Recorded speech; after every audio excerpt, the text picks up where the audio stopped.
Hard work. Hard work. Dedication. Dedication. Hard work. Hard work. Dedication. Dedication. I didn't never tell y'all this little story, guys, about David and Goliath. The big old giant and little old David. That big old giant, it was the hurricane. The one that was always beating up on everybody because they was good and big, right? But it was this little old guy named David. That's y'all. Little old bitty guy. Had plenty of courage. He believed in himself. And what David did, he got a little old rock, a smooth rock. This your rock, that helmet. And he ran into that big old giant and boom!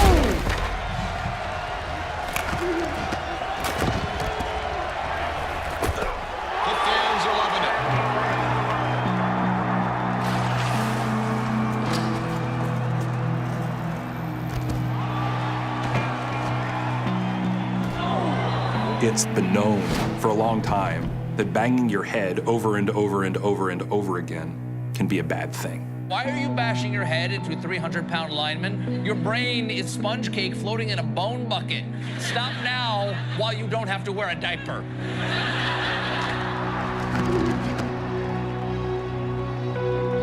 Members of the committee, this Friday night, over 1 million kids will take to the football field. 1 in 8 boys in America. I'm certain that radical measures are needed for football to continue safely. So with a list of crippled retired players, a shortened life expectancy, Chris, how real is this problem? When we got this former NFL player's brain, we saw something very striking. It's an alarming report linking football and dementia. Now I'm starting to see players who are younger than me who are having neurological issues, and these players are calling me. In fact, many ex-players have problems. Girls having higher rates of concussions than boys. Pee-wee hockey today is not the pee-wee hockey we played when we were kids. The level of violence would give a reasonable person pause. You're talking to the athletes about donating their brain. 5 years of headaches and depression and short-term memory problems and couldn't go back to work. Are you advocating, Mr. Lewinsky, that people not play football? This is a public health issue. Yes, there are some things happening at the professional level, but what if similar things are happening for kids? Personally, if I had a 6-year-old out there playing football, I would be freaked out, and I think rightly so. Because you're playing Russian roulette with their future.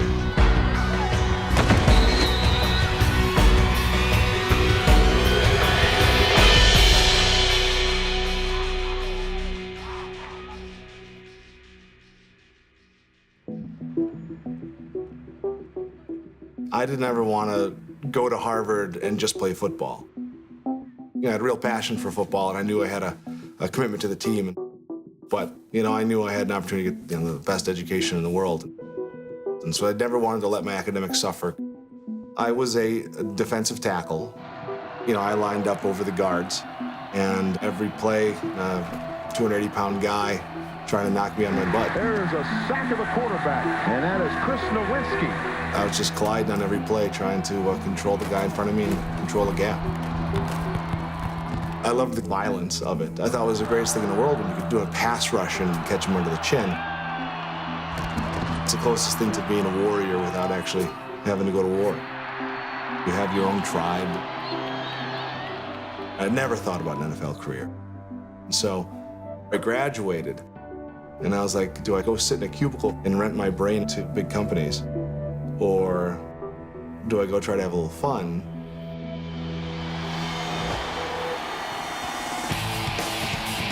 WWE announced they were starting Tough Enough, the reality show.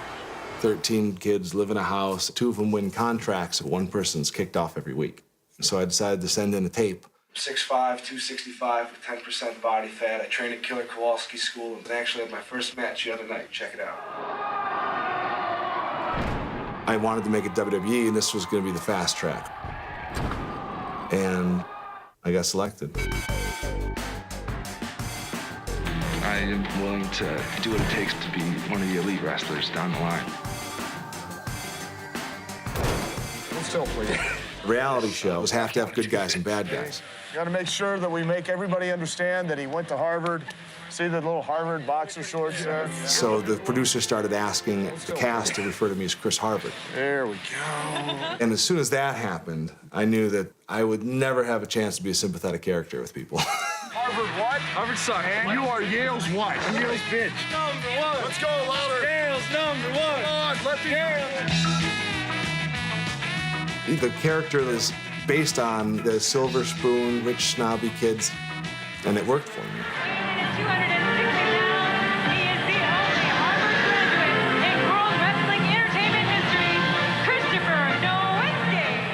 And so I was on Monday Night Raw 18 months after my first day in the ring.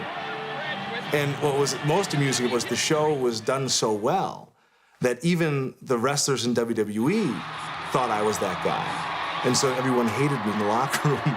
You people should be grateful to have someone of my intelligence in your presence. Exactly. Has anything to do with Harvard. It's an honor.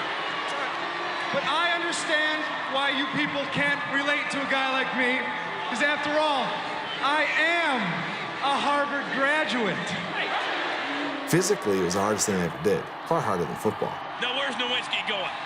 This is something we don't normally see. And that's the reason why. I don't think anybody watching on television can quite appreciate how dangerous it really is. The margin of error is incredibly small. So if any timing or anyone's positioning is off by inches, someone's going to get hurt.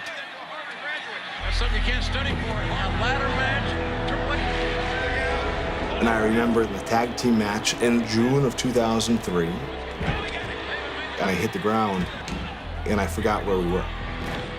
I forgot what we were doing in the ring. I forgot the storyline. I forgot what was coming next.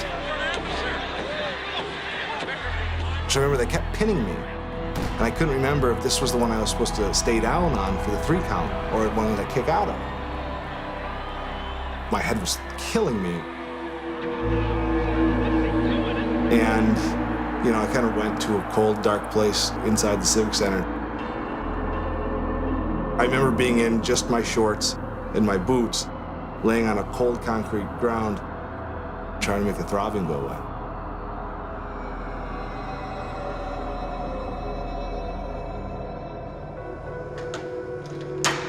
So then I went home, and then I was like, well, I gotta go to the gym every day because I gotta stay in shape.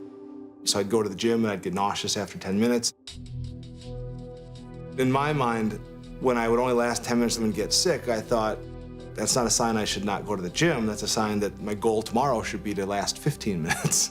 And it was just, you know, knowing what I know now, that was really stupid. I kept thinking I'm gonna get better tomorrow. And after 12 months of constant headaches and sleepwalking and memory problems, I just never got better. And so that was the last time I ever got near a ring.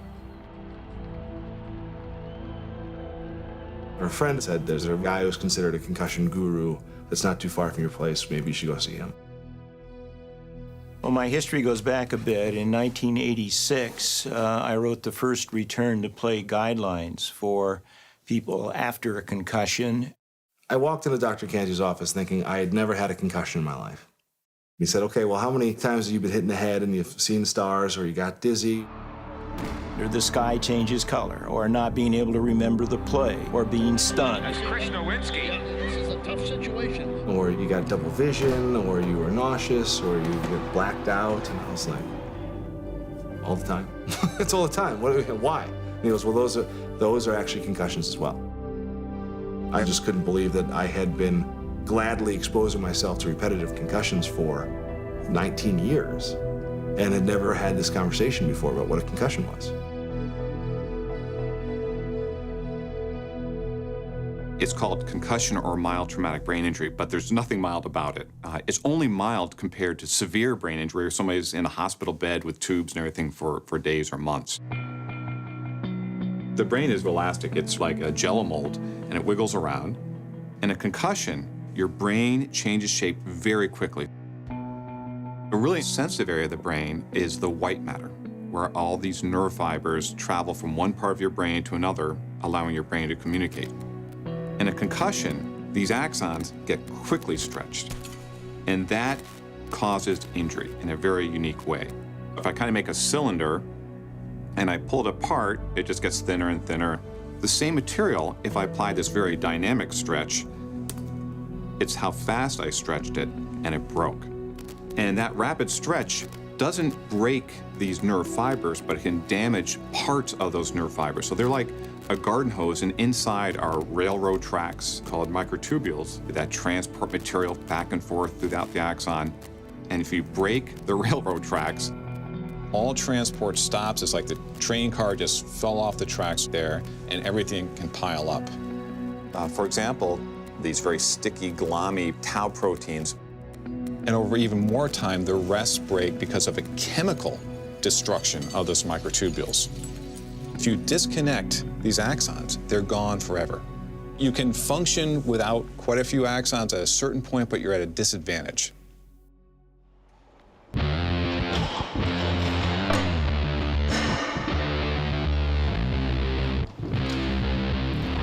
I believe Coach Murphy is on record saying I was the best athlete of our class. Some debated that. You don't deny it. He has said that. There's some debated that. I'm just saying. Isaiah Kazavinsky was my teammate in college. We were roommates and shared a bunk bed. You know, basically my best friend. And he went on to play 8 years in the NFL. Closing in on me. And he was a guy who had had a lot of concussions.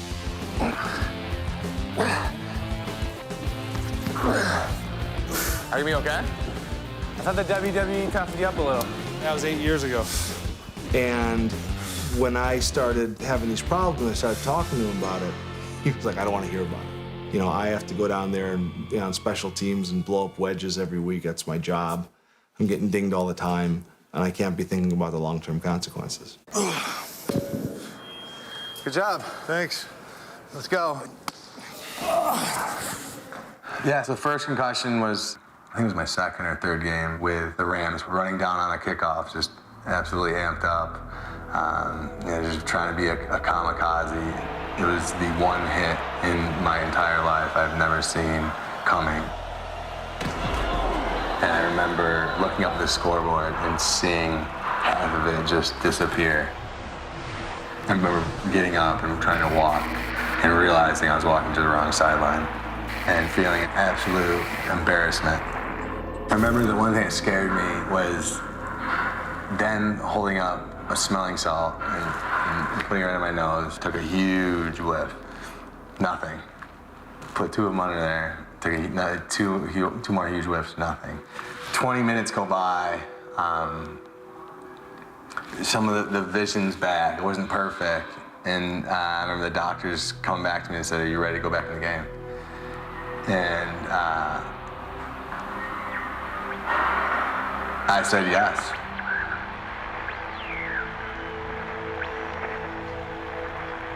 I went back in and felt like crap the whole week after that. I remember wanting the team doctor to step in to say he can't play. He's not. There's no way he's playing. And it never happened.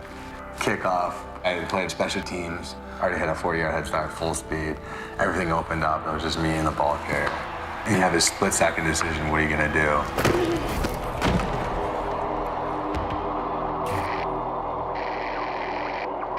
I remember coming to.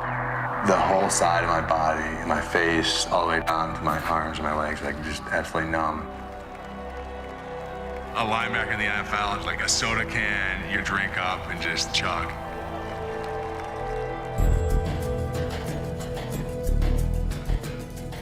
When you would read the big studies on how many concussions were happening in a sport like football, they would sample 20,000 athletes and they would say, well, 5% had concussions. And that was assumed to be factual. But football players don't speak up when they have these symptoms. So I knew that number was wrong, but I didn't know how wrong it was. And so I dug around and found 6 other studies who had actually surveyed the players directly and taken the word concussion out of the question and found that it wasn't 5% of people getting concussions, it was 50%. And so you did the quick math on that. You know, 50% of football players have symptoms after a hit to the head, and each one's supposed to sit out a certain period of time. You realize that football is virtually unsustainable because if you diagnose every concussion, you have so many people on the sideline, you can barely play the game. And that's what helped me realize that, well, either we have to change the terms of the argument or we have to stop playing the game, or we have to find a solution. In 2004, I had started writing furiously, compiling the data with my story and other story into Headgames. The goal being, if you read this book, you won't throw away your career like I did. Then I realized I have no idea how you get a book published. I saw the manuscript. I still remember my reaction. It wasn't the main narrative. It was the footnotes that blew me away. I mean, this guy had really done his work. So the book came out in November of 2006.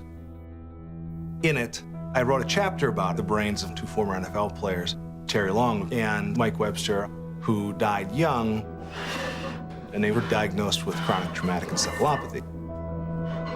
The game of football in the National Football League is not at all like a lot of people perceive it. It's not a game. I think it's a war myself.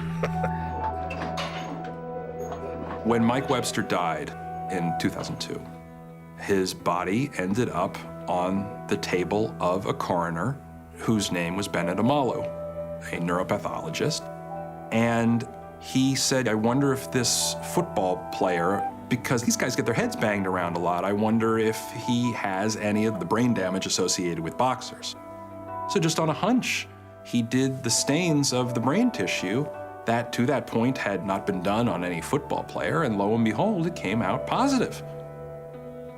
Wow, it's not just boxers who get this. In the 1920s, lay people and sports writers called boxers who had been in the ring slug nutty and punch drunk, goofy, and they also called it dementia pugilistica. That gave it a more medical term. Somehow along the lines, people started talking about chronic traumatic encephalopathy, and that was the name that sort of stuck. When you're looking at this disease, I think one of the most amazing things is how extraordinarily dense the pathology is. It's like pathology on steroids. In a normal brain, there would be absolutely no brown visible whatsoever. Everything would look this light cream color, but you can see that there's tremendous abnormalities throughout the gray matter. Some places it's extremely dense. And then look at it under the microscope, and I have it here. You can see tremendous loss of nerve cells. The remaining cells are scarred and filled with this abnormal tau protein, which disturbs the cell and causes it to malfunction, and eventually it dies. So we'll cut into the brain.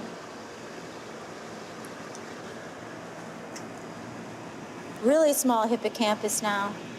That's the memory component. He's got shrinkage of that part of the brain. This disease has these very difficult symptoms. It destroys sort of your personality in a way that observers think, are they just having a midlife crisis? Are they having sort of psychological or an adjustment reaction? But actually, it's structural brain disease. By this time, it's causing some ripples in the NFL, but nothing in the popular press, and nothing certainly in the popular consciousness.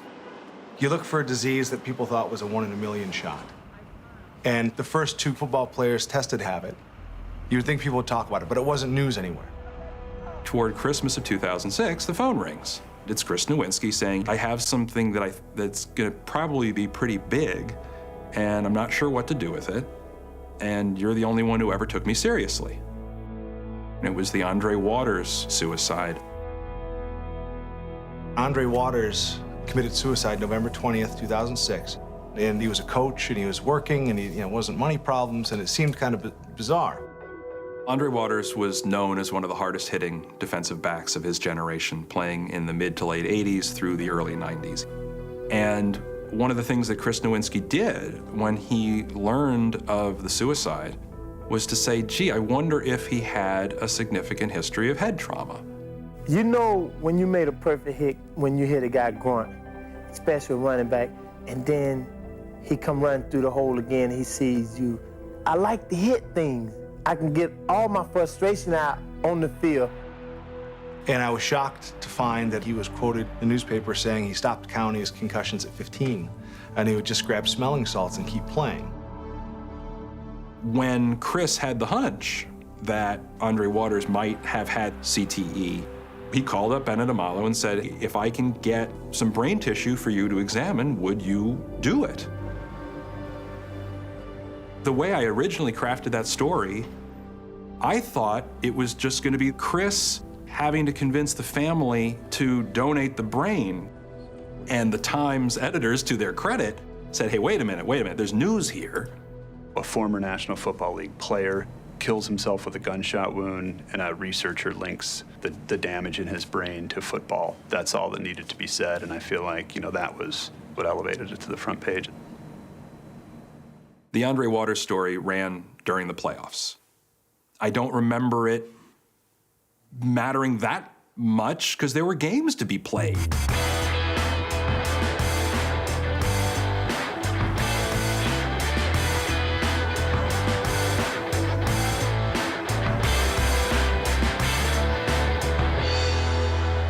The reaction to Alan's article was denial. It was shockingly negative.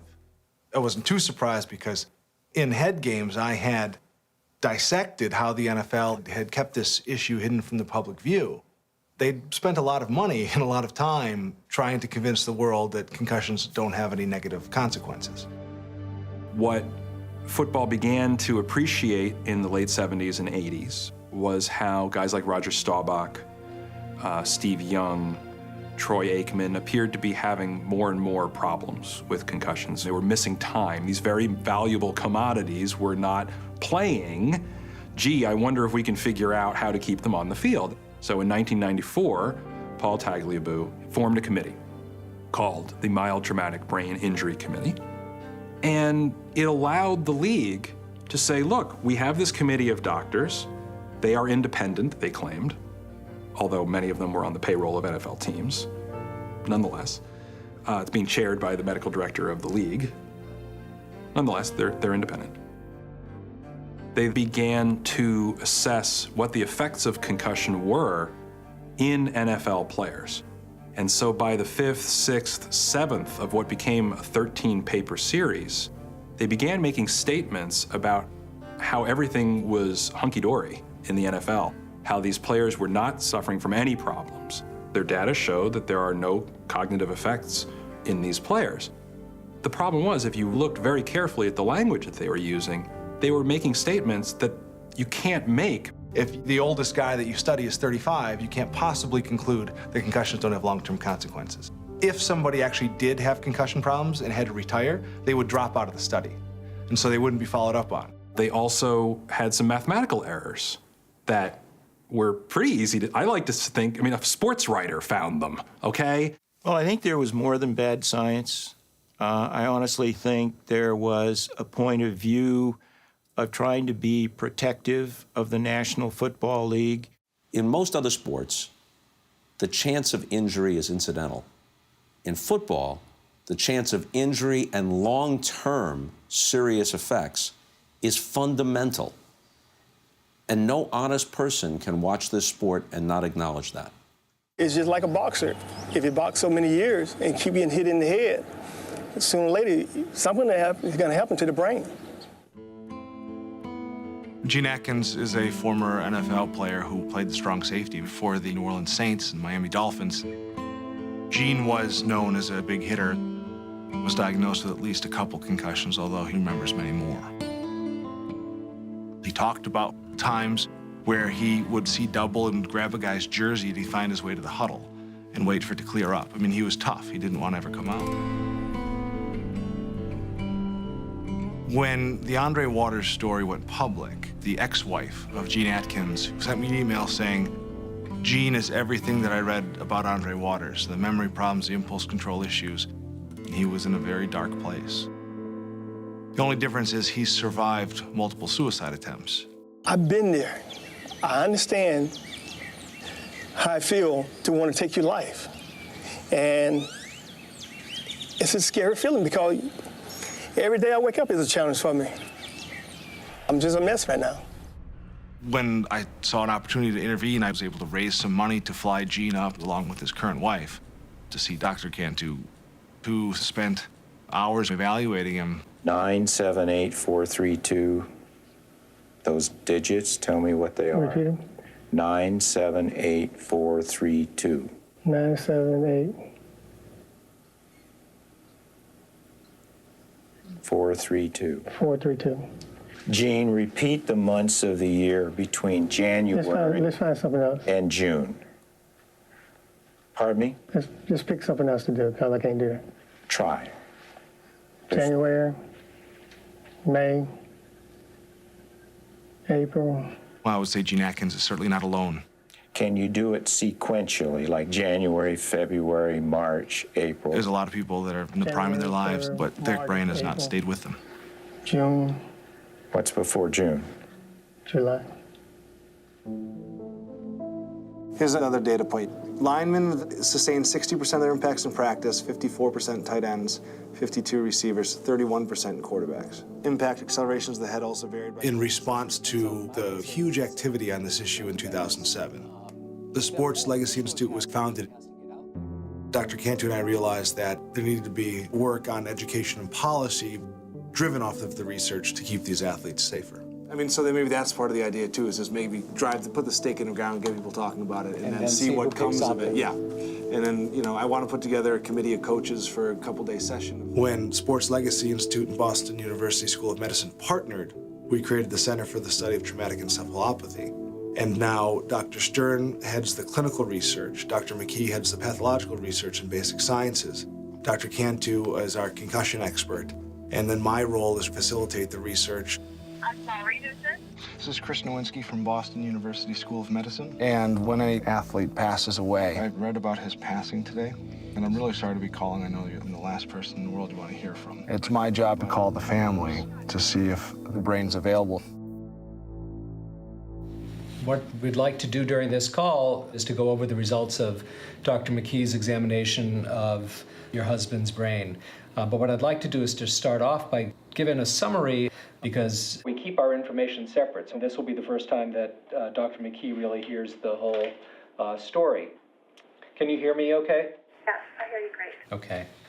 You and your husband were high school sweethearts, so you've really grown up with him. After Dr. McKee has completed her examination of the brain, we'll all get together on the phone with the family members. He was a boxer starting at age 9 and was a champ. He was in around 98 bouts, and in the ring, only one knockout. For the last 3 years, he had been showing some problems with memory, attention, planning, and organization. In the last few months, he couldn't even hold a thought. His behavior became quite out of control. For example, the week before he died, he was responding to your 14-year-old son's wish for getting some help getting ready for a trip, and he then wound up trying to suffocate your son to teach him a lesson. He was seen psychiatrically, and then he decided to take his life in front of you by the gunshot wound with the kids right next door. This is a guy who was a great father and husband, and then became a different person. Then it goes to me and I say what I saw in the brain. It's incredibly hard because you feel so much for some of these families. Well, as you know, we received the tissue from the Office of the Chief Medical Examiner, and we did find in most of the pieces of cerebral cortex dense accumulations of that protein tau that we do see build up in the brains of individuals that have chronic traumatic encephalopathy. And I would say it was very substantial for an individual who died at the age of 40. Is there anything that we could have done had we known? No, we're so early in the study of this disease that we just don't have answers, what kind of treatment can be done. Hopefully it gives you some amount of comfort knowing that your husband was really struggling with a structural disease and that he wasn't, just in the throes of some psychiatric disorder. It does bring me great comfort, but it also brings me this guilt because I was so angry with him. It hurts me to think he was in so much pain. Yeah. I am so thankful. It gives self-respect back. It's a real gift. Anything we can do for you, we're here for you. Thank you very much. All right, take care. Thank you. Bye-bye.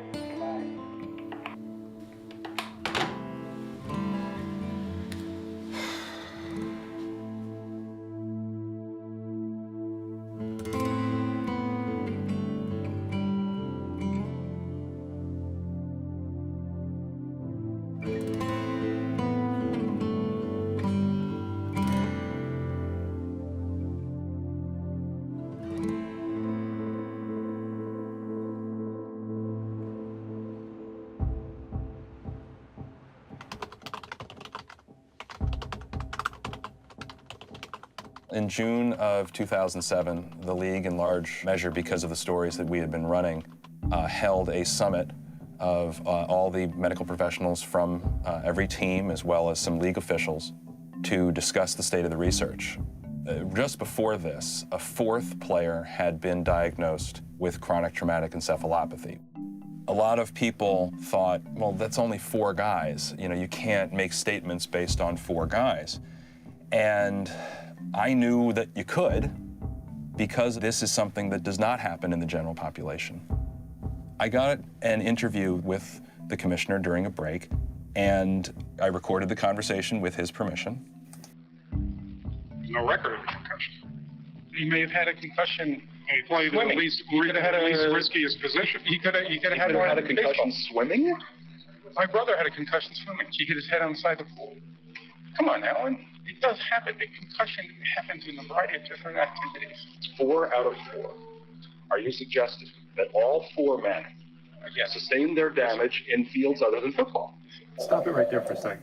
So what do you, take us back a little bit, what are you thinking in the middle of this conversation? I'm scared out of my mind. Do you really want to know? I'm scared out of my mind. I'm standing there talking to the commissioner of the National Football League, basically dumping at his feet a problem that I knew in my bones was going to be immense for him. And in a way, I was becoming the math teacher that I had always planned on being. All I wanted to do was get him to understand the probabilities at work here, that it wasn't just me being a pain in the ass. It was the fact that when you're 4 out of 4 for a 1,000,000 to 1 shot, something's up. So at the end of 2009, I get a call from a source of mine who has a document that he needs me to see. What is it? I can't tell you, but trust me. So we meet at a restaurant in New York, and he passes it over, and it's a study that the University of Michigan has done of retired NFL players, asking them all sorts of health-related questions. Do you have heart disease, arthritis, depression, kidney function? There's like 50 pages. And their finding was that the NFL players look like they're a pretty happy and healthy group. But if you looked at the bottom of page 37 or something, there was this one little section. And it talked about how they had asked, have you been diagnosed by a physician as having Alzheimer's disease or other memory-related disease? And there were the rates. From age 30 to 49, 1.9% had said yes. So it was 19 times that of the national population. Well, it hadn't become public yet. I don't know if it ever would have become public had it not been leaked to me. And that was the game changer. There is a new report from the NFL. It's an alarming report linking football and dementia. And other memory-related diseases. How much higher? 19 times. 19 times. 19 times more likely to have Alzheimer's disease or memory-related diseases than men who never played professional football. And Congress, which had shown some interest in this subject before, was just waiting for something to act upon. This was what they were waiting for. Commissioner Goodell, is there a link between playing professional football and contracting a brain-related injury such as dementia, Alzheimer's, depression, or CTE? Chairman, the medical experts should be the one to be able to continue that debate. But our bottom line is we're not waiting for that debate to continue. We want to make sure our game is safe, and we're doing everything we possibly can to create information that we can share with our players. It's very important responsibility to set the right. Well, you've testified to that. Yes. But I just asked you a simple question. What's the answer? The answer is the medical experts are no better than I would with respect to that. Now, he's the commissioner of the league. He's not a scientist, and one could argue that he shouldn't necessarily know the answers to these things. Our commitment to make sure we make the safest possible field for our. Okay, I've heard it. It sort of reminds me of the tobacco companies. Linda Sanchez was not mincing words. No link between smoking and. She basically said, you have a health problem with your product, and you're covering it up. This is what she said. You're like the tobacco industry. And those words did not sit well with Roger Goodell. No matter what kind of helmet you build, no matter what kind of equipment that you have, it is a dangerous sport. The only question is, are you going to pay for the injuries that they have received in helping you to be a multi-billion-dollar operation? And he left those hearings knowing that he had a real problem. There was a problem, at least in perception, and probably in reality, and it was time for change. And every week, there was a new change in the NFL. Players were no longer allowed to go back into games after having sustained a concussion. The definition of concussion has become much more conservative to include things like feeling dinged or a bit of confusion, seeing stars, dizzy or vertiginous, poor balance. All those things are signs of concussion. Crackback block can't be to the head. You cannot hit a defenseless person in the act of catching a ball before they've secured it or throwing the ball. The wedge has been reduced from 4-man to 2-man because the person breaking the wedge was largely using his head to do it. Maybe we can get away with losing these things because the rest of the game is still good enough that people won't really miss it that much. I don't know anybody who doesn't watch football anymore because there's no head slaps. Oh man, I love those head slaps. There's no head slaps anymore. That ain't football. Why don't we just put a skirt on them? And then you had the resignations of the two guys who were the heads of the committee who had been saying for so long, there's nothing to see, folks. Move along, nothing to see here. Commissioner Goodell has spearheaded rules changes. They completely cleaned house with the previous mild traumatic brain injury committee. They have put in place a brand new head, neck, and spine committee that has university neurosurgery chairs as co-directors. It even put probably their biggest critic as a senior advisor to the group. That would be you? That would be me, yes. Then I got a call from a reporter on a Sunday morning. I pick up the phone at my house on a Sunday, and it's some CBS reporter who's asking, how do you feel about the $1 million the NFL is going to give Boston University? And I said, I don't know what you're talking about. The offer was made through the media. It would be hard to say that it wasn't partially designed as a PR stunt. I'm still concerned that their concern is mostly defensive, to defend themselves against this rather than to protect the players. The medical school recommended under no circumstances we accept any money from the NFL unless it was an unrestricted gift. They weren't telling us what to study or how to study it. They just said, here's $1 million. Do with it what you will to advance research on CTE. And then at the end of December, the league uttered for the first time that concussions have long-term effects in NFL athletes. There's adequate information now on a number of autopsies that Ann McKee has done. There is no question that repetitive head trauma can cause permanent damage. Safety first, safety first. Clear. Yeah. Prior to last year, I had very little knowledge of concussions. What, y'all gonna quit on me? You know, there was some statistics that says that 85% of the concussions go undiagnosed because people look at them as just bumps or bruises to the head. Come on, guys. I need for y'all to spread knuckle down. It's all or never, baby. Look. And one of our children get hurt out on the field, a concussion. Under no circumstances is he going back out to play. We let him know, hey, good job. Take it off for the day. Eddie, watch my left. Hey, Chris. Hey, Sammy, watch 14, Jet. Get him! Get him, get him. Get him, get the ball. That's a block in the back. Get him, get the ball. All right, that's all right. Come on. That's all right, guys. That's all right. Don't y'all give up on me. You hear me? Make the story about David and Goliath come true. David came back. We need to play better than we playing, guys.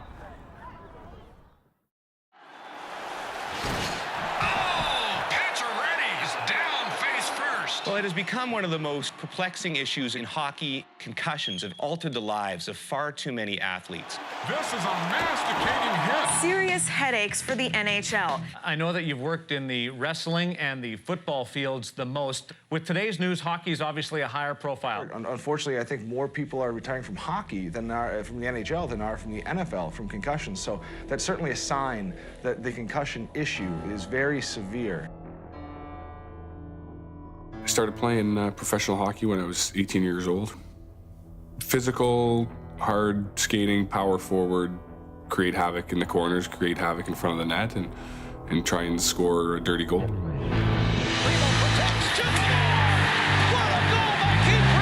the course of my career, I had a couple 30-goal seasons, a handful of 20-goal seasons. So I was capable of putting the puck in the net.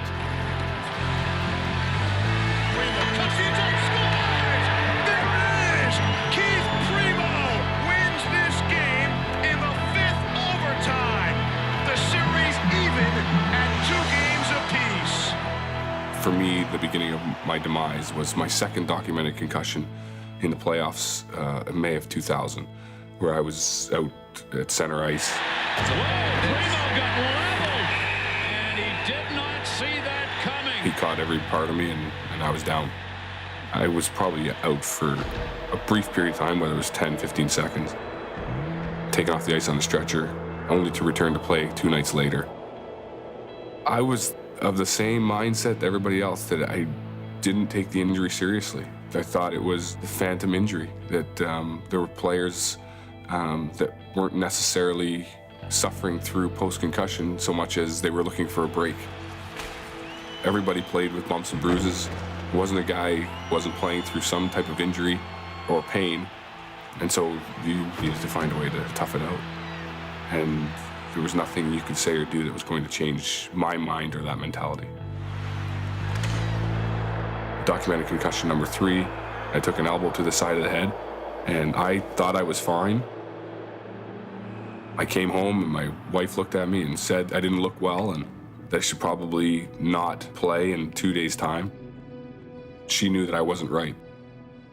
That happened on a Thursday night, and Saturday I was driving to the rink by myself, and all of a sudden I got extremely motion sick, couldn't focus, and had to call the trainer and say, I don't feel right. And I turned around and went home.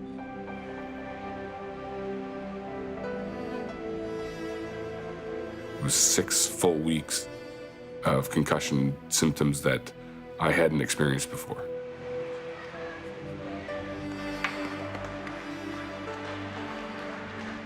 After that concussion, it was a challenge for me to focus in preparation for games. I knew how fast the game moved, and now I felt as though I was making a conscious effort to move at that speed. Probably the one player that I've worked with the longest about concussion was Keith Primo. Motion just was a big problem, and he was very slow to recover and was very frustrated because he wanted to play but realized he couldn't.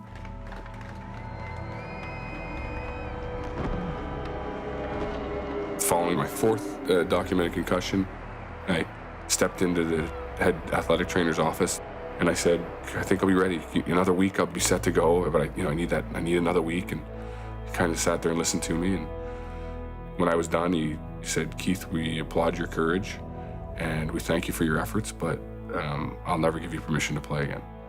And at that point, my career was over. My sense was that of relief.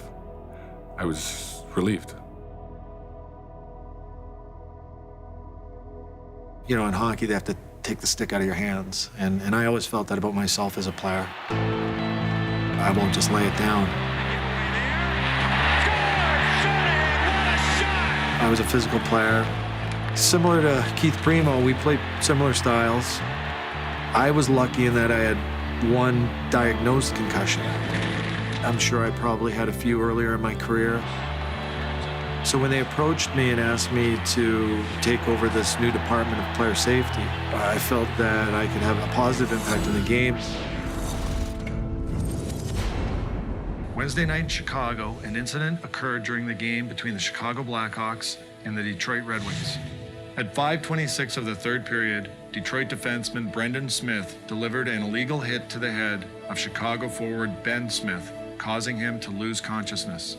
As the video shows, The NHL this year, there is a strong push not only to penalize players, but to educate them why they're being penalized and say this is the future of the way we're going to play, and you better come along. I'll start with the premise that as long as we continue to play hockey, there are going to continue to be head injuries. There are going to continue to be brain injuries. But it doesn't make players want to stop playing, and certainly doesn't want to make fans stop watching the game. It's a big issue right now, but as a player, usually it's not something we like to talk about. I guess we're superstitious about injuries and stuff like that. It's our goal to eliminate as many needless injuries as we can and to be very clear and educational when we make those decisions. That's why we do the videos. I have suspended him for the remainder of the preseason, plus 5 regular season games. Here at the NHL, I'm the new enforcer. NHL enforcer Derek Bugard. He died earlier this year from a drug overdose. Former NHL heavyweight champion Bob Probert, who died recently at the age of 45, he suffered from this. It showed the 28-year-old suffered from a brain disease, and the damage was more extensive than expected. The results have some calling for changes to the game. There are leaps to conclusions. For example, if you say that just because this individual was an enforcer and we found tau proteins building up in his brain in an unusual way, which is CTE, that being an enforcer leads to having CTE. And that may have led to depression and suicide. And again, that's connecting the dots in a way that isn't supported by the science right now. There's always going to be gaps in science, and we cannot take virtually any disease from A to B to C to Z, but we can certainly look at the body of evidence over the last 80 years. You know, if you see that everybody who's ever developed this disease took extraordinary brain trauma, you come to the conclusion that trauma is causing this. We're out of other options. And there's enough evidence to start changing what we do. Well, as the league has said, that fighting does contribute to causing concussions. So do you guys make any recommendations, or you just report? No, our role is not to make recommendations, but rather to report the facts. The league is coming up on its 100th anniversary. Fighting has always been part of the game. You can't just snap your fingers and say, make it go away. There's no question that extracurricular activity is a bit of an enhancement for a segment of the crowd. But I'd love to see it out, because I don't think it's part of hockey. Whoa! Keith Primo jumped a cannon from behind, and Brett Warner didn't like it. I wasn't a fighter. I fought plenty. I averaged, over the course of my career, a half dozen fights a year. There was always a purpose for my fighting. I was sticking up for teammates, sticking up for myself, trying to change the tempo of the game. Sometimes I go on YouTube and watch his fights. Like, is it nice having a dad that was that tough? Yeah. Protective. You probably saw a few fights. But yeah, they don't put the goals on YouTube. They're YouTubing the altercations. Next year the game will get more physical and faster because they're getting older. I'll be 15 next year. I mean, even now, today, our team's like, being that team like 5-0, they think they have nothing else to do, so they start getting physical. When we went in front of the net, they started pushing and shoving. Part of the game. If I have to get in the fight, I'm gotta build his character, I guess. Have you been in fights? Not like drop the gloves, but yeah, I've been in a fight. And what was that like? Wasn't that hard. I thought it was pretty fun.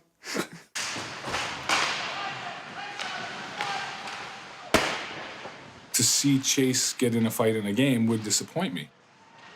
Because you can be there for your teammate, you can show your commitment, you can show that courage, all the same time not having to drop your gloves. As a hockey traditionalist, I've held steadfast to the belief that there's a place in the game for fighting. I accepted the inherent risk. I was a willing combatant. With more thought, I really wonder if there is a place for fighting in the game, ultimately. If we're going to protect our players the best we possibly can. What happens if in a game we have half the guys are competing and half the guys aren't? What's going to happen? We're going to lose. So I got half the guys doing the drill right and half the guys cheating and cutting it off. Do it right. Throw me a puck. I still suffer through symptoms. Heads up. Over the course of the last 2 years, I've been able to say that I'm in a good place only to regress. Headaches and head pressure, extremely fatigued, difficulty with vision, lightheaded, irritable.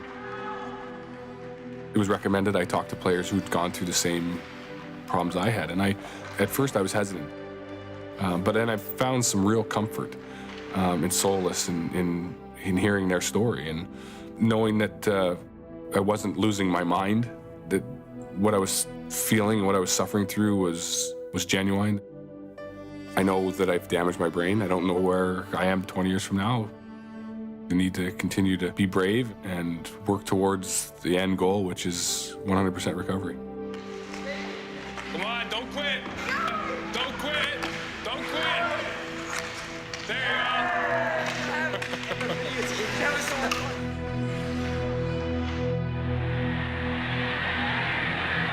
USA will bend it across, but he lets it go, Paulo! I was 17. The youngest player ever to win an Olympic gold medal and a world championship. I was fortunate enough to play in 3 Olympics, winning 2 gold medals and a silver. Drives it across. Chastain, Paulo, doubleheader! Goal, Paulo! I'm almost 6 feet tall. You can't be this tall and not compete in the air. I scored 50% of my goals with my head. You hear a lot about football and head injuries, but a new study shows that soccer may come with some risks too. And Girls soccer players report concussions more often than boys soccer players. Same as basketball. And they also seem to recover more slowly than boys. So this was not just a boys' football injury. We told you how rough it is. Watch the tugging, the pushing, the grabbing, the kicking, all the fouls. That was a tough. From head to toe, it's contact sport. Rough stuff. In 2001, I was playing for the Women's United Soccer Association. My poor parents were watching the game on TV at home in Memphis, and they see me. I go up for a header, and actually one of my own teammates hits me in the temple. Hooper. And 2 players are down. Is that Paulo and Hooper? I think they hit heads. I don't remember getting hit. I remember watching the ball come to my head, and I was trying to time it correctly. And then the next thing, everyone's standing over me, seeing if I'm okay. Ball's in the air. They're both trying to head it. No question about it. They absolutely clocked each other. Now, both players have got to be shook up with the question. And so I actually continued to play until halftime. She's woozy, though. You can see it. She's able to smile, but I'll tell you. I didn't see what the big deal was. A couple of days after, the headache was gone. I didn't have too many symptoms, and I wanted to get back at it. Knowing what I know now, I am so thankful that they sat me out and wouldn't let me play. After my first concussion where I was knocked out, every time I would do heading in practice or a really hard header in the game, I would see stars. So some people consider that concussion, I'm not really sure. But if you count all those, we're talking triple digits. Wait, so you feel like you had over 100 concussions where you saw stars of some sort? Oh yeah, at least. I've seen a lot of stars. I remember when I told my parents that I was retiring in 2004 because of my post-concussion syndrome. They were actually angry and disappointed a little bit in me and that I wanted to retire. I think they felt like I was just quitting. I would rather them think that than to really know the truth and what's behind it. They know about my headaches. They know, obviously, about all the medications that I've been on to prevent them. But I don't think they really know how much it interrupts with my daily life. I always keep my GPS on. I'll be driving around roads I know by heart and forget where I am. I had a stutter for a little bit. I'm gonna worry my family now telling you all this. My parents don't need to know all this, right? When you're young, parents try to protect the kids. Ouch. And at some point, it's role reversal. Soccer's been in her life and in our life since she was about 6 months old. I want to play Division I college soccer. I mean, if I got drafted, that'd be pretty cool. Unfortunately, because she's such an aggressive player, she has not only gotten 1 concussion, but probably 4. I remember after the first one, I was just like, oh my God, my head hurts so bad. I went to like take a goal kick because I didn't go out. I didn't want to like stop playing. So I went to like take the kick and I was like seeing like double and stuff. So you just heard her say it hurt really bad. She had double vision.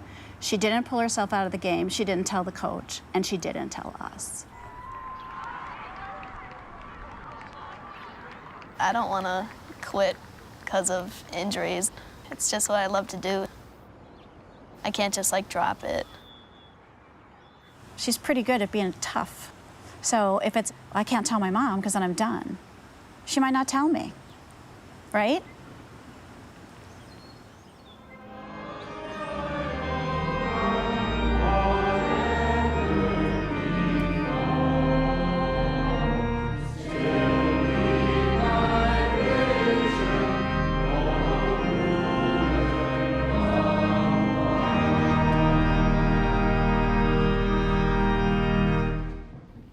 There is a concept of divine providence.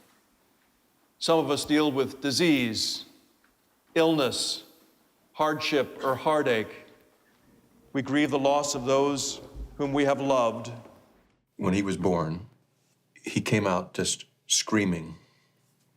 And so much so that he had 2 veins here that were just out. Red hair, and the doctor said, he's a Viking. And that's Owen, a Viking full of passion. Officials at the University of Pennsylvania say a football player from Lehigh County was found dead in his off-campus apartment. Junior Owen Thomas, who graduated from Parkland High School, was found yesterday. You know, there was nothing leading up to his suicide as far as I can see. He was an incredible student at an incredible university, one of the best in the world, and he was constantly surrounded by friends. He played defense, and he was an aggressive player, and he was voted captain of our team. And Owen was a person on our team that everyone looked up to, and it hit everyone in our community hard, and still does today. You know, when I hear about these things, my job is to find a way to get their brain. For me, it was a special case. This was an Ivy League defensive lineman, and I was an Ivy League defensive lineman. It was like losing one of your own. So I talked to him quite extensively on the phone, and I said, you're not going to find anything because he never had any documented concussion. Well, that's fine. I said, I hope we don't find it. Frankly, I'd love to not find it in more brains, because it seems like almost every brain we get, we find it.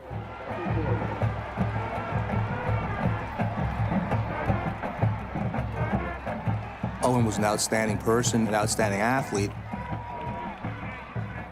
Owen graduated the year before we went to our 2nd state championship. I'm not surprised that Owen wasn't diagnosed with a concussion. He may or may not have taken blows to the head.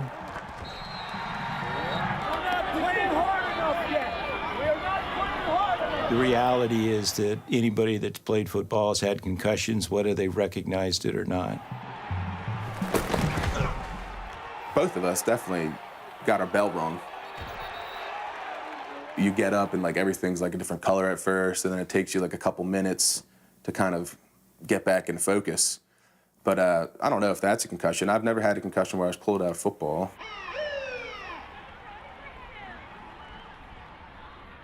I mean, Owen and I were similar in this aspect. If we did have like a head ringer, we would not go report that to the trainer. You know, we'd get up and shake it off and just get back out there and play.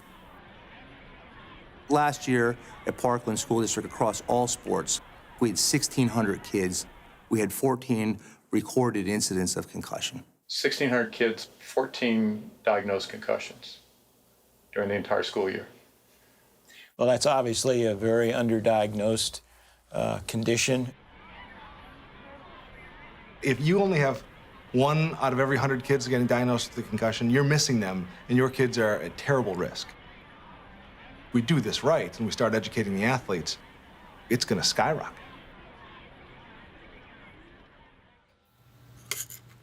This is Owen Thomas's brain. This is a part of the frontal lobe. There are these very dark areas of discoloration in his brain, and when you look at these spots under the microscope, there's just tremendous ringing around those areas of nerve cells containing this tau protein. This is very dramatic disease, and what we know from other brains is that if he had lived longer, the disease gradually would have spread out into the neighboring cortex. Once the fire is started, it just goes on its own without any additional insult. So when the results came through, I can't say it was a relief, but it was like, oh my gosh, there is the reason right there that Owen would commit suicide. The fact that they found it in the frontal lobe of his brain that controls impulse control, I think it was a very significant factor. I don't think that we know whether the changes that were in his brain, which were quite, they were definitely abnormal, no question, but whether they explained the ultimate behavior that happened, it's an open question. The Owen Thomas finding was not significant as it related to the cause of death. He could have died in a car accident, and the significance of the finding would have been exactly the same. Okay? It was important to recognize, holy cow, CTE can actually begin before somebody reaches the National Football League. And that's the more important point here, is that 21-year-olds shouldn't have this from playing a game. Hey, Mom, it's Owen. Just wanted to wish you a happy birthday and tell you that I love you. So I'm going to try back later. Hopefully your phone will be turned up. All right, Mom. Love you. Bye. End of message. That message is from the day before he killed himself. I used to listen to it like every day, all the time. And I don't listen to it every day, but it's sort of just like carrying him around with me. And it's nice to hear that voice. And I don't know, I think you just hang on to little things. You know, hang on.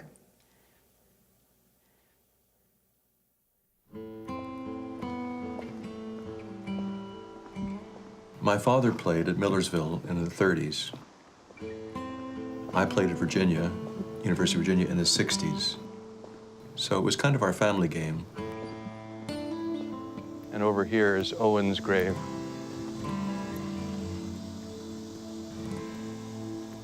I don't come often, although I work just a step away. I don't come often because it's still very difficult.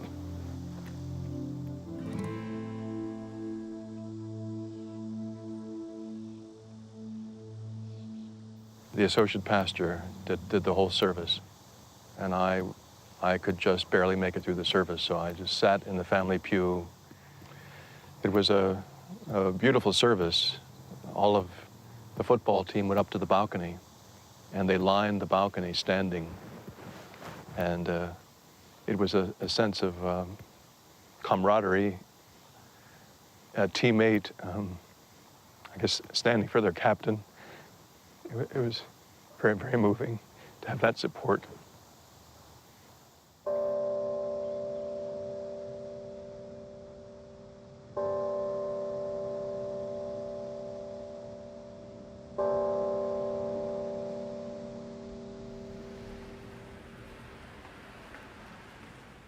All right, so first thing is I'm gonna have you take everything metal that you have on your body, your belt, anything you have on your watch, anything like that. Now, have you had an MRI before? Oh, many. Okay, excellent. So you know the drill. I'm one of our guinea pigs for all of our pilot studies. And so I'll get an MRI, DTI. Excellent. You know, me along with some NFL guys and some boxers and whatever, we'll try to figure out what CT looks like in a living person. All right, going in. You can only diagnose these types of diseases after someone dies by looking at the brain tissue. But the goal is to be able to diagnose the disease while someone's alive, because only then can we do things like figure out the true risk factors, create treatment protocols, conduct clinical trials of new drugs. Unfortunately, because CTE is so horrific, and right now there's no cure for it, the media hype about all of this is here and the concern is here. Tragically, the science about it is way down lower on a trajectory. There's a huge gap. Traumatic brain injuries and concussions are a far more serious issue than any of us realize. I was invited to speak at a high school to parents and coaches to raise concussion awareness. It was probably the first time in 3 or 4 years that I had somebody actually confront me in public. You sure scared a lot of people tonight, okay? It wasn't a parent, it was the head athletic trainer. Came in here and you talked about all these people that their brains are decaying, and didn't show is there's a heck of a lot of people that played ball that don't have problems, okay? That don't have this post-concussion syndrome. You didn't talk about the hundreds of thousands, the million people. No, that's right. I didn't talk about all the people who smoke and don't get lung cancer. I mean, I with all due respect, that's a terrible, terrible argument when it comes down to people's health and their brain and the risks that we should be exposing kids to. But then I went further, and he said, oh, you talk about all these symptoms. My 10-year-old daughter plays soccer, and she comes off the field and complains of dizziness and headaches after heading the ball. But that's not a concussion. That's just part of playing the game. If your child has concussion symptoms from heading a soccer ball, that's a concussion. I cannot believe you asked me that question. Are you serious? Have you ever You're gonna, I mean, I wouldn't push too far. I'm worried about your job right now. Are you? It wasn't just the head athletic trainer that had this problem. I was informed that the football coach had scheduled a mandatory weightlifting session to make sure his players couldn't go to the symposium. And what are you saying? I don't know. I'm gonna go back to Boston. You could hear a pin drop in that room. What happened that night happens privately all over the country, all the time. A lot of people don't want to believe this is as serious as it is. Even people whose jobs it is to safeguard children's health. They don't want to believe it either. A group of parents followed me out. Some of them asked, my child plays football here, he had a concussion last year, would you let him go back? Hopefully, if you only played through high school, your risk is less, but it's there. There are people who have said that because 14 out of 15 NFL players who have been tested for CTE have had CTE, my God, that must mean that almost every retired football player has CTE or will get it. Well, no, that's not how it works. It's a very selective sample. As part of a brain bank, we store half of the brain at -80 in each freezer, and we have 7 freezers. We've gotten now over 70 brains in the brain bank, and the overwhelming majority have had chronic traumatic encephalopathy. We need 30 brains of people that played the same sport that didn't have the symptoms. Their brain would be very valuable to study. And until we do, we don't really have any good idea of the incidence or prevalence of this CTE. What we do know is that 14 of the first 15 NFL players that we studied had CTE. In some people, it wasn't so far progressed that they had memory problems or impulse control, but had they lived longer, they almost certainly would have. That's overstating the data. And it's leading to a conclusion for which we don't have scientific support right now. To say that because this athlete exhibited CTE, that determines that he's going to have dementia and have depression and commit suicide, it's just not there.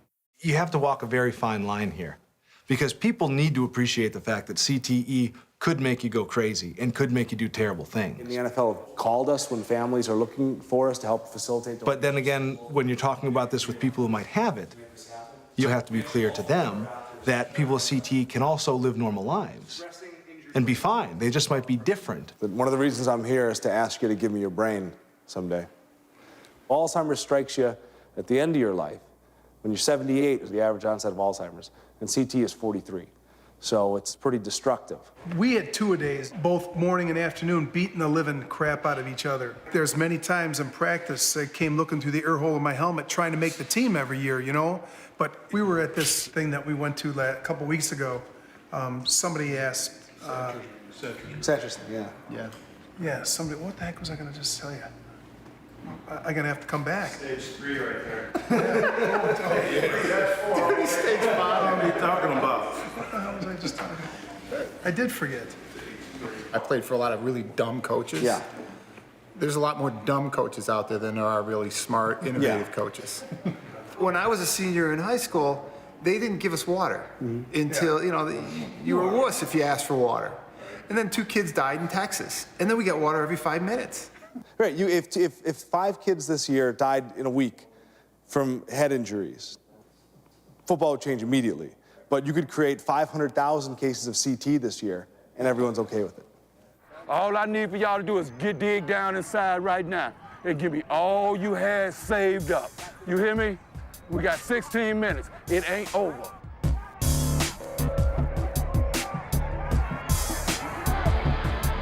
Yeah, there you go.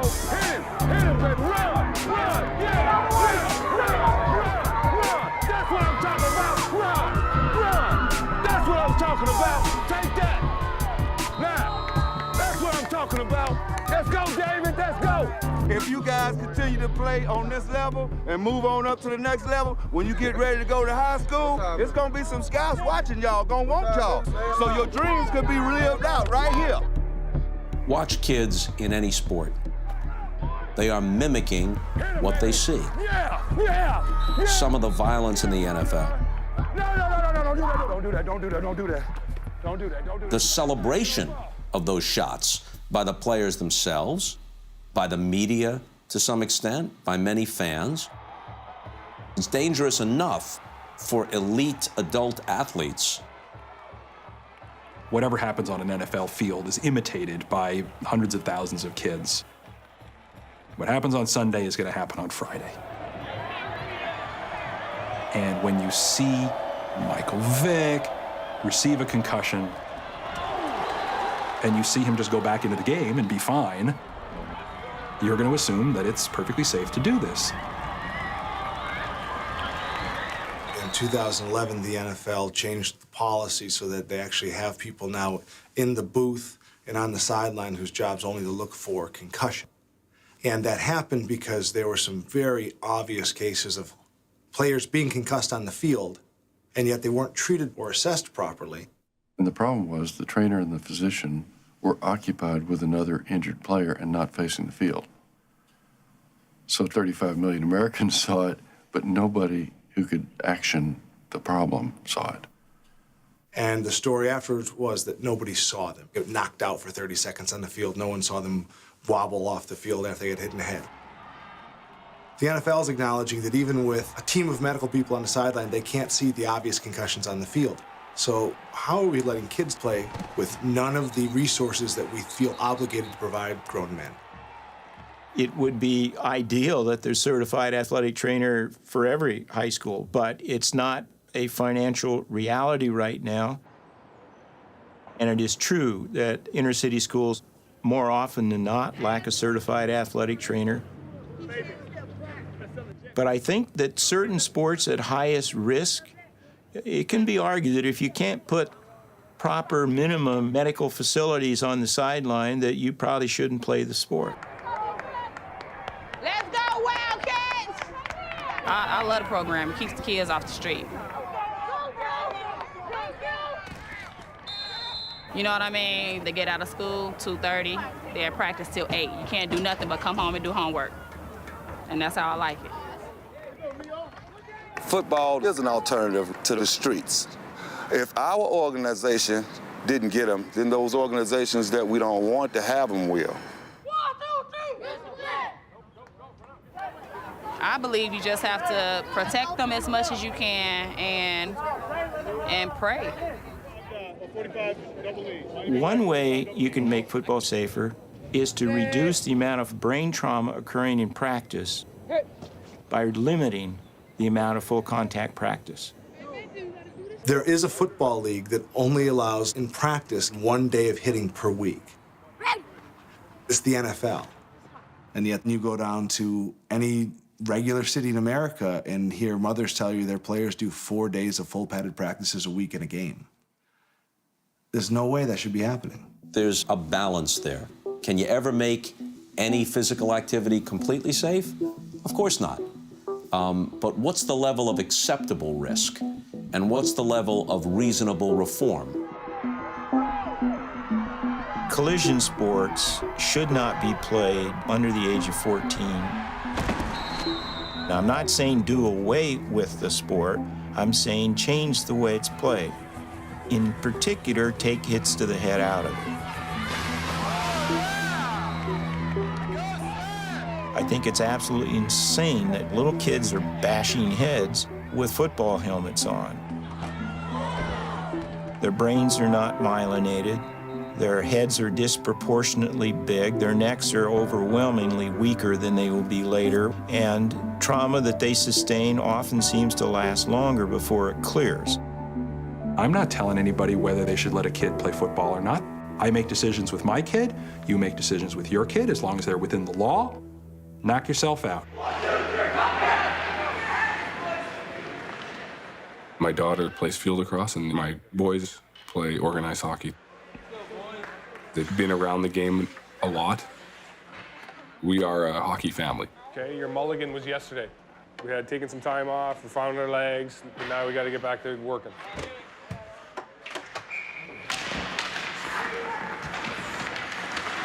Three weeks ago, I was skating over there to hit this kid, and he stuck his leg out, and I tripped over his leg and went head first in the boards. Got whiplash and concussion. You know, this is the second time that he's had a concussion, so we're really taking it slow, and you know, it's been a long process. Of probably 30 days into it now. He wants to get back. He's feeling better, but you know, patience is probably a good thing when you're dealing with concussions, whether they're your players in the National Hockey League or it's your own son. I've been playing hockey since I've been 2. When I was 5, I started to play in the league. I like the contact. Just seeing a guy go on the ice, like fall on the ice, I just love it. I don't know why. I do it to my brother. I went back down to get the puck, and I got hit from behind, and I don't remember anything. People said I was on the ice for like 4 or 5 minutes. I don't even remember 20 seconds of it. I don't remember any of it. Also, the guys out there getting you up. I don't remember that. Chase! Do you think it's good to know more about concussions, or would you just rather not know? Not know too much about them, because if I get one, it kind of scares me. Like, what happens if I have this? But since I don't know, I like it better that way. So when your dad talks to you about concussions, you'd prefer he doesn't really tell you too much, or? Yeah. Does he know that? No.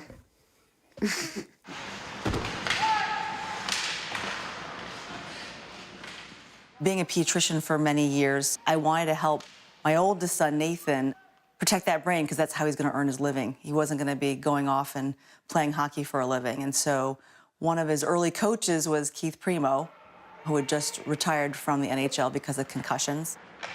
Go. Having Keith as one of Nathan's early coaches really made a big impact on our whole family, to change our lives, but also change my career. Now I want you to look at my pen. Does that pen look fairly clear? It's not double or blurry? It's like doubling. It is double and blurry. Close your eyes. There is research that does show that children respond differently to concussions. They're not just little adults. All right, that makes you feel wobbly? Yeah. Let's see. Still having issues with headaches, still having issues with trouble falling asleep, not being able to concentrate. It wasn't a big hit at all. I'd been hit much harder before. It was just like 3 consecutive face mask to face mask headbutts. And that was my first round of the playoffs for the hockey season. I played the rest of the game. I didn't think anything of it. It wasn't one of these hits where I said, oh my God, is he hurt? I didn't even know he was hurt. I didn't even know he was hit. Then I went to bed and I woke up with a really bad headache. And I took 2 weeks off. It got better after 2 weeks. I got right back into the lacrosse season, which was starting a month later. About halfway through the season, I got another concussion. Lean forward a little bit to center your weight, and then close your eyes.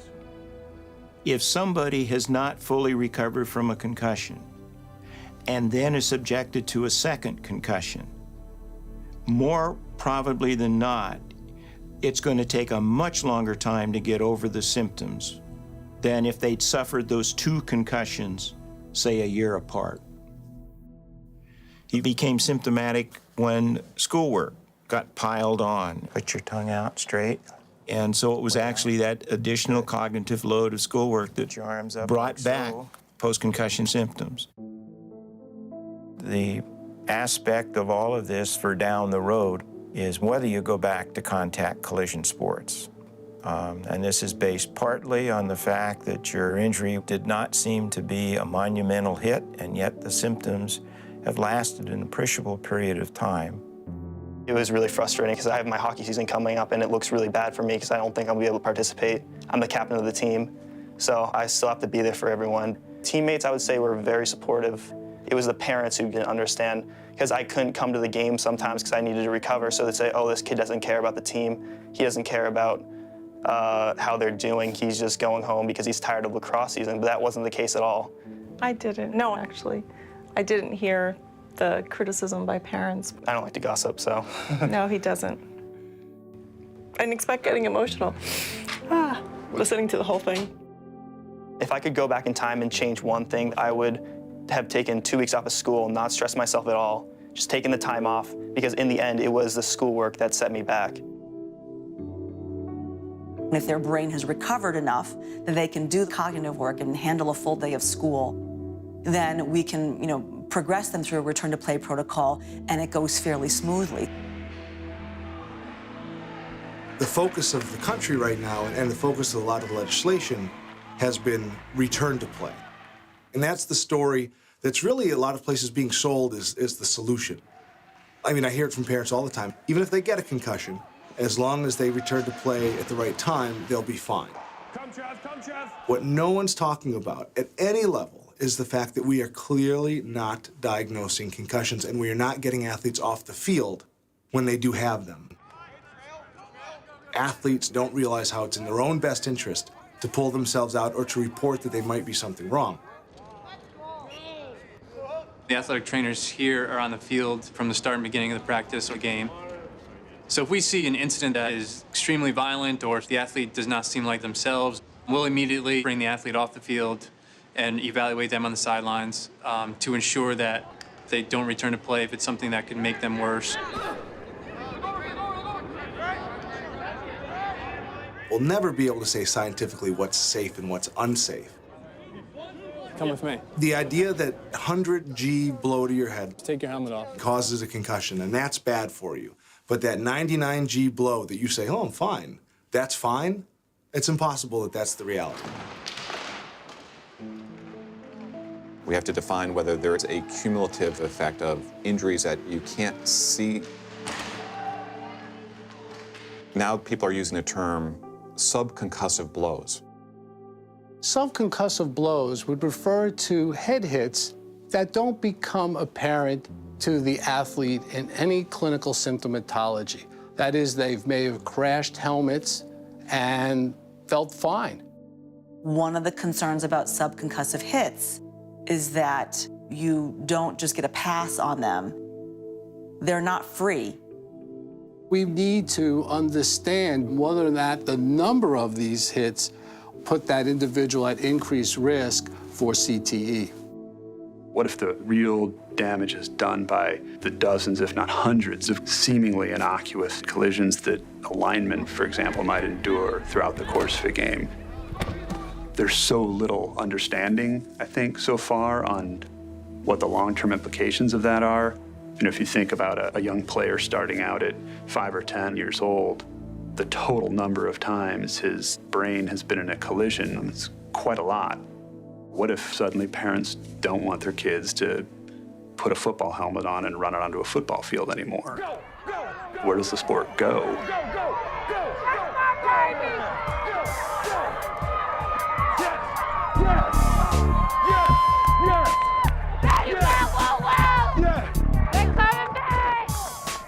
do this here, baby. Man, I want to do the David and Goliath thing.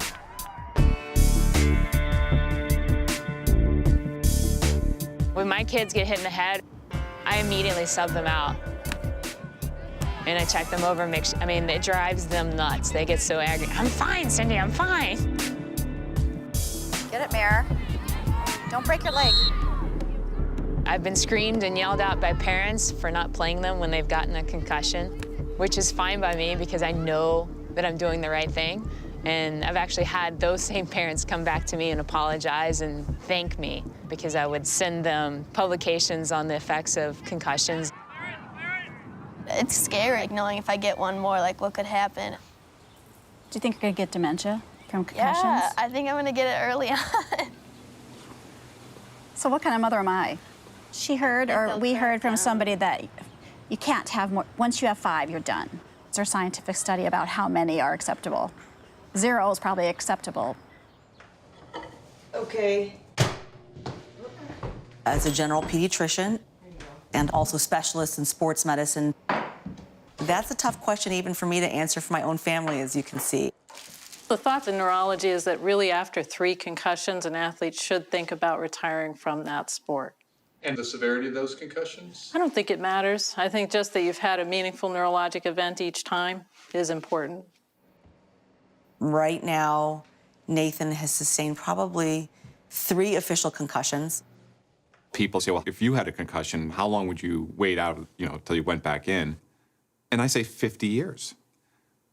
Seriously, 50 years. That's my brain. If you get hit again, you're going down another notch. Do you like how quickly you can think now, and do you like who you are, and that you can get jokes quickly? What if that went away? For me, that's enough of a risk to just say no. 15% or so of people with a single concussion have persisting cognitive dysfunction, meaning they don't go back to school or to work or just carry on life the way they had it. They have long-term persisting problems after 1 concussion. Doug Smith, he said 1 is too many. And, I kind of cringe because I do feel like he's probably right, but it's really difficult.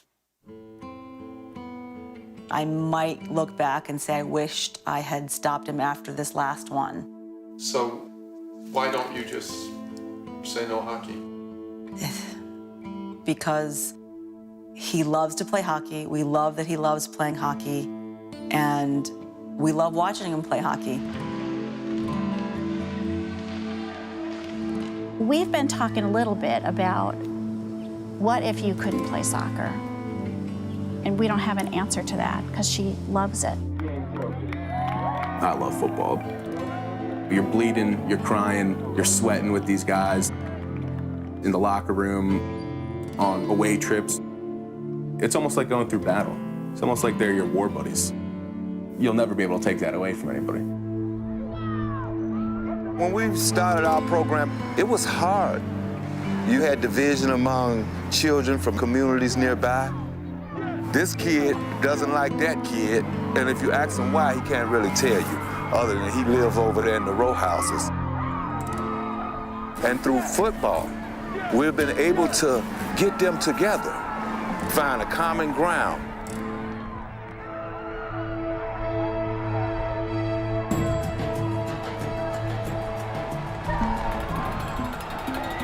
When you grow up with football, you love the change of the season, the sense of excitement when you hear the crowd.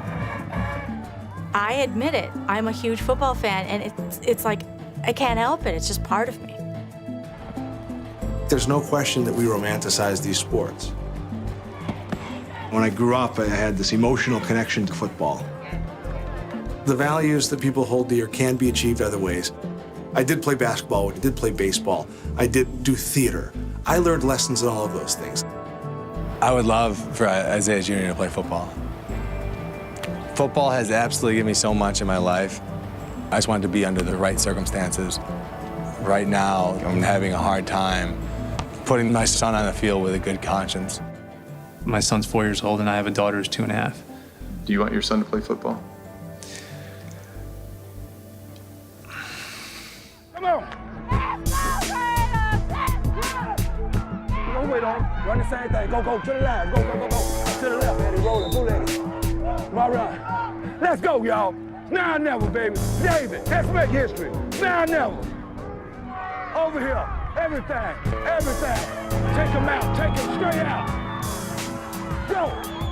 Yeah, go, baby. Go.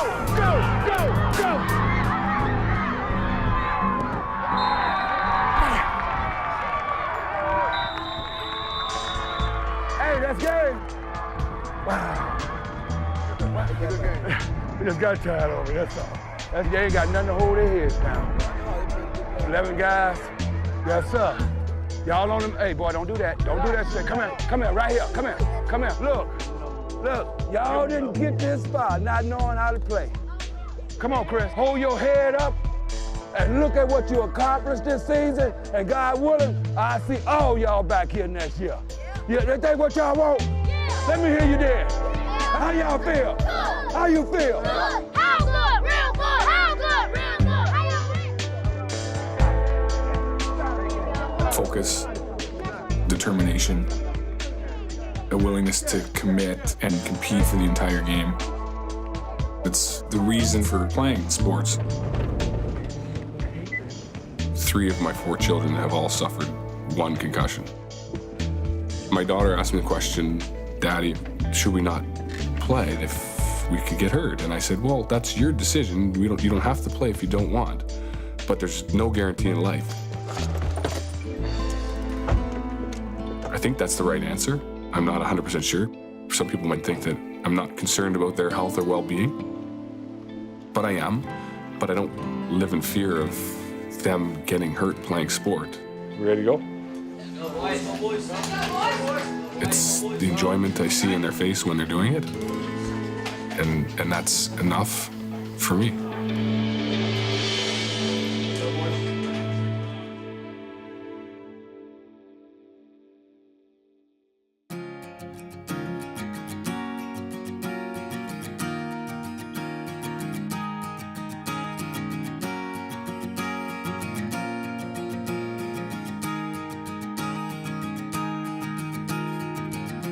Slow pose and cross-eyed, pigeon-toed to the railroad ties, humpbacks and sugar shacks, shotgun wed to the poison of our past. A little longer to go.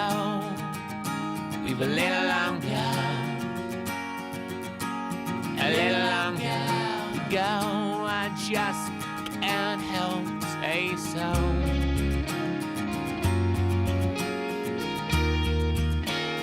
Can't you see me?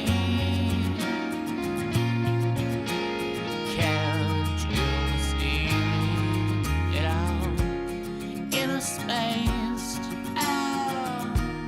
and pie-faced.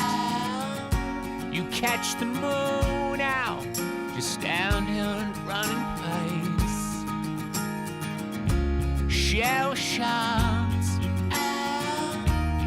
and half-cocks. The universe is full of black holes and anniversary nights. A little longer go. We've a little longer. A little longer go. We've a little